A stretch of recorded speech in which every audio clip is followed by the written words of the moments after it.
Hola, bienvenidas, bienvenidos, esto es Tiempo de Mujeres. Hoy vamos a hablar de dos temas muy importantes para todas las mexicanas y mexicanos. El primero es para todas las personas que hayan adquirido crédito de Infonavit hasta antes del año 2013. Y también el otro tema, vamos a hacer un pequeño análisis de la reforma al Poder Judicial. El primer tema, para todas las personas que hayan adquirido créditos de Infonavit hasta antes del año 2013, por favor, tienen que acercarse a sus delegaciones de Infonavit, pues allí les van a informar sobre cuáles son los beneficios que les corresponden. Ya en noviembre, en el mes de noviembre, se les dijo, se les anunció que iba a haber congelamiento de sus deudas. Sin embargo, para la presidenta de la República esto no fue suficiente, así que dio la indicación de que se buscara de qué forma se les podría apoyar todavía más. De tal manera que hoy se anunció que para los 4 millones de personas que adquirieron de esa manera créditos, repito, hasta antes de 2013, bueno, a los dos primeros millones de personas se les va a reducir su tasa de interés, se les va a reducir su saldo, se les va a reducir su mensualidad. Así que por favor, pues acérquense para ver qué les corresponde. Y para los otros 2 millones de personas, estos apoyos serán después de que se logre la aprobación de la reforma a la ley del Infonavit, que será ya en estas siguientes semanas, así que por favor estén muy atentos. Todos estos apoyos es tratando de resarcir todos esos daños pues a los que desgraciadamente pues tantas familias en nuestro país tuvieron que padecer. Bueno, pero pues por favor acérquense ya para tener conocimiento, pues muchas veces en verdad me ha tocado saber de personas que nunca se enteraron. Hay que correr la voz para que todos los mexicanos que estén en este tipo de situación pues se enteren. Ese es el primer tema. Escuchemos a Octavio Romero, quien hoy por la mañana justamente dio a conocer sobre estos beneficios que van a adquirir muchas familias de nuestro país.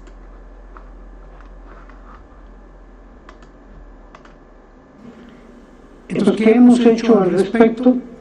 Bueno, de estos 4 millones, los primeros 2 millones se congelaron a partir del 11 de noviembre. ¿Qué significa congelaron? Significa que ya no van a subir, que en el punto en el que se encuentran, ahí se mantienen. Pero eso no es suficiente, porque hay muchos derechohabientes que ya a estas alturas han pagado más de lo correcto. Entonces, a partir del 10 de diciembre, o sea, de mañana, 500,000 créditos adicionalmente al congelamiento van a recibir beneficios adicionales que consisten en disminución de tasa de interés, disminución de mensualidades y o descuentos en los saldos que actualmente tienen. Esto va a ser a partir del 10 de diciembre y se va a ver reflejado en el primer estado de cuenta del primer trimestre del 25, pero retroactivo al 10 de diciembre. Luego vamos a continuar con un paquete de esos 2 millones de 800,000 más que van a tener el mismo beneficio que estos: disminución en intereses, disminución en mensualidades, disminución en los saldos, y eso va a aplicar en febrero de 2025. Y finalmente hay un universo con un universo, sino un subconjunto de los 2 millones del orden de 700,000 créditos que ya desde octubre de este año se están atendiendo en las delegaciones del Infonavit en los estados, de manera que las personas que llegan, que pertenecen a este conjunto, ya están teniendo disminución de intereses, quitas en saldos y disminución en mensualidades. Esto es para los primeros 2 millones de los 4. 2 millones en quitas de intereses, disminuciones, y ya llevamos a estas alturas de la administración 43,863 créditos congelados con beneficio adicional de disminución de mensualidad, interés y descuentos al saldo. Estos son los estados, el número de derechohabientes por estado que se han beneficiado y que suman 43,800. Entonces, y llevamos un buen avance en este sentido. La que sigue, por favor. Y hablamos de 4 millones. ¿Qué va a pasar con los otros 2 millones restantes?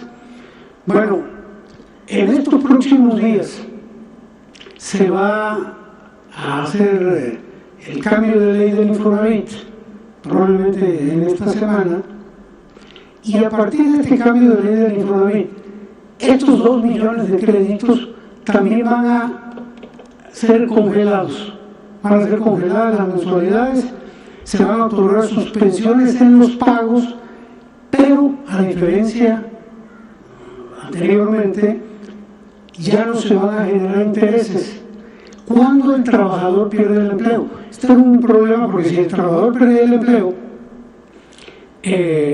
seguía generándose intereses y era un doble daño porque no había ingreso para el trabajador, pero sí había un incremento en su monto. Entonces, uno de los beneficios de este cambio de la ley del Infonavit va a ser, y eso va a ser a partir de que se autorice el cambio de la ley, va a ser que este beneficio lo van a tener, independientemente de que también van a tener descuentos, tasas de interés, en mensualidades y en saldos, en los montos que actualmente tienen.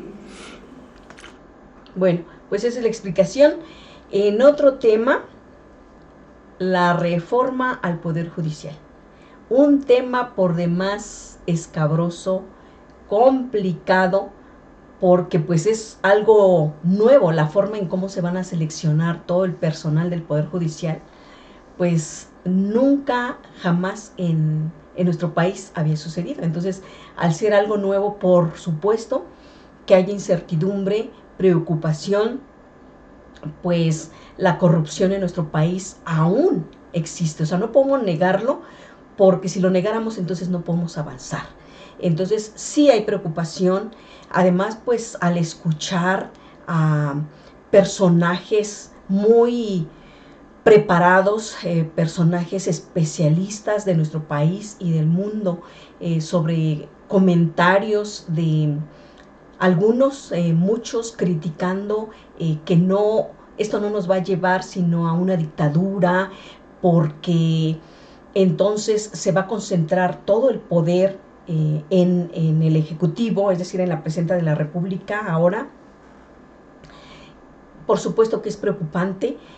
Sin embargo, ayer tuvimos la oportunidad de escuchar al señor Juan Carlos Monedero en el cierre de la Feria del Libro en Guadalajara, y en verdad que eso alienta, alienta a saber temas que, bueno, de los que muchas veces desconocemos. Ya en un lugar del mundo, alguna vez, el Poder Judicial, el poder que imparte justicia, pues se seleccionaba de la manera en que ahora se va a seleccionar en México.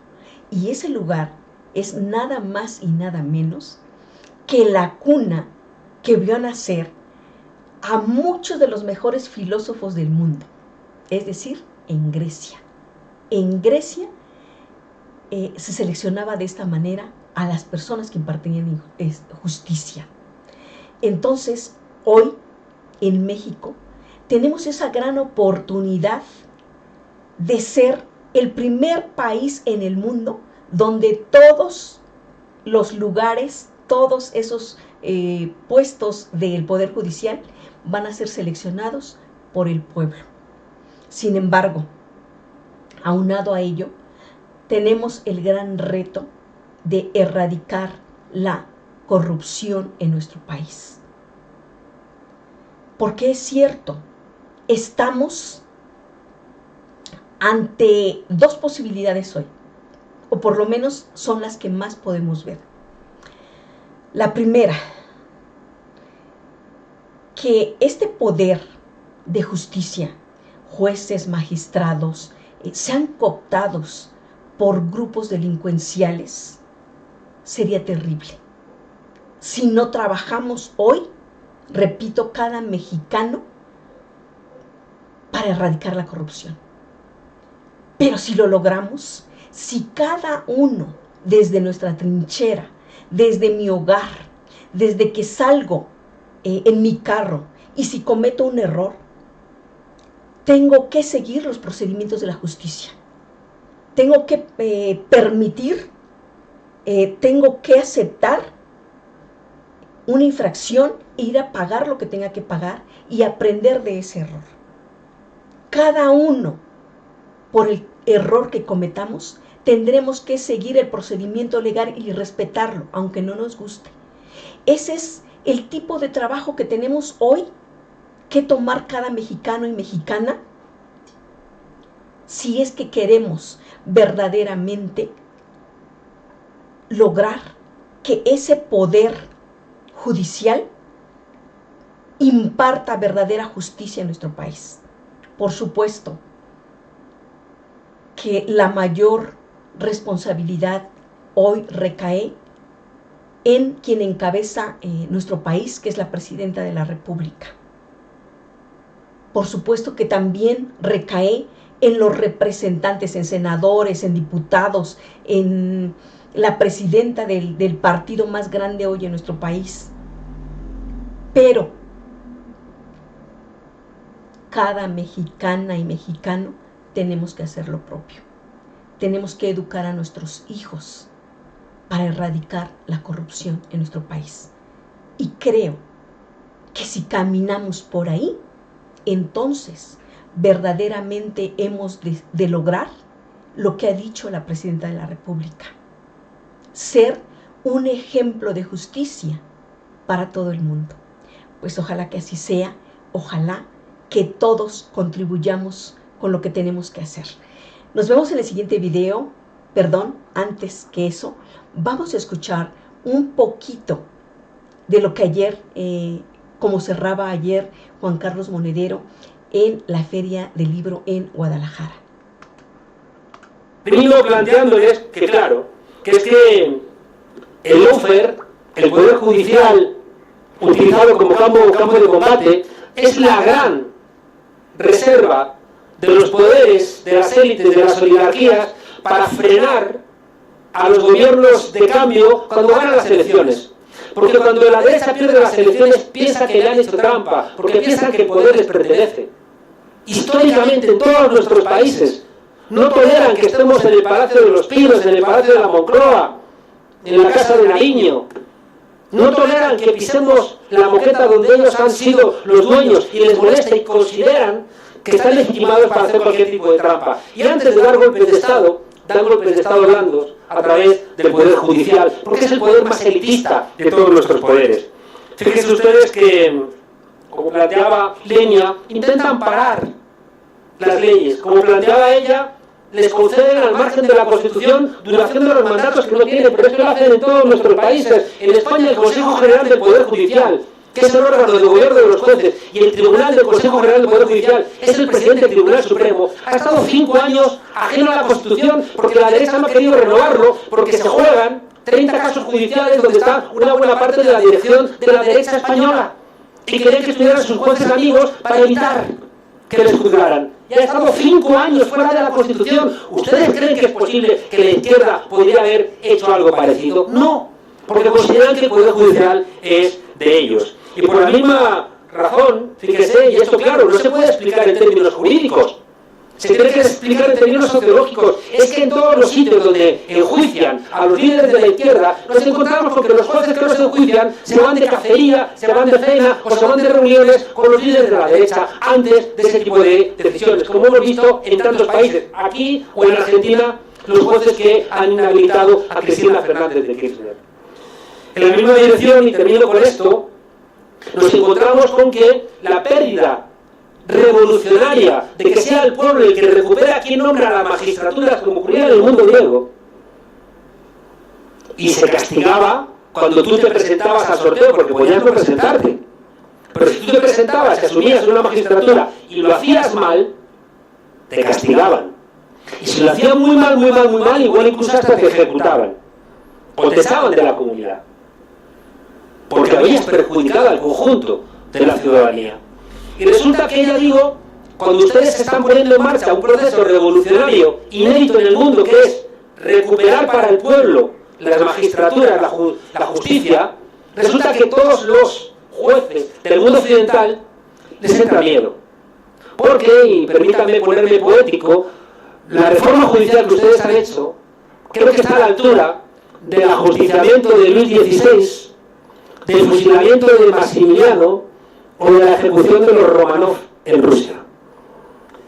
Y puede parecer romántico, pero es que es una transformación radical que genera los mismos efectos que generó el ajusticiamiento de Luis XVI, de los Romanov y de Maximiliano, que las élites del resto del mundo se asustaron. Y van a encontrarse ustedes que muchos jueces del mundo, muchos catedráticos de derecho constitucional, muchos juristas, incluso de izquierdas, se van a asustar, porque se están dando cuenta de que ese privilegio que tenían desaparece. Y lo digo con dolor, porque alguna gente a la que respeto mucho, como Roberto Gargarella, es decir, gente que ha sido juristas de la izquierda, no están entendiendo la necesaria radicalidad de esta medida, que es un paso previo para que no perdamos nuestras democracias. Y no lo están entendiendo, y están argumentando al lado de los que quieren mantener el privilegio, es decir, como ocurrió en la Asamblea Francesa de 1789, se están poniendo a la derecha de Luis XVI en vez de ponerse a la izquierda, que es donde están los que quieren defender al pueblo. Bueno, pues ahí está. Tenemos ese gran reto. Estamos escuchando que es una gran oportunidad para nuestro país. Bueno, pues esto es todo. Nos vemos en el siguiente video, porque recuerden que hoy es Tiempo de Mujeres.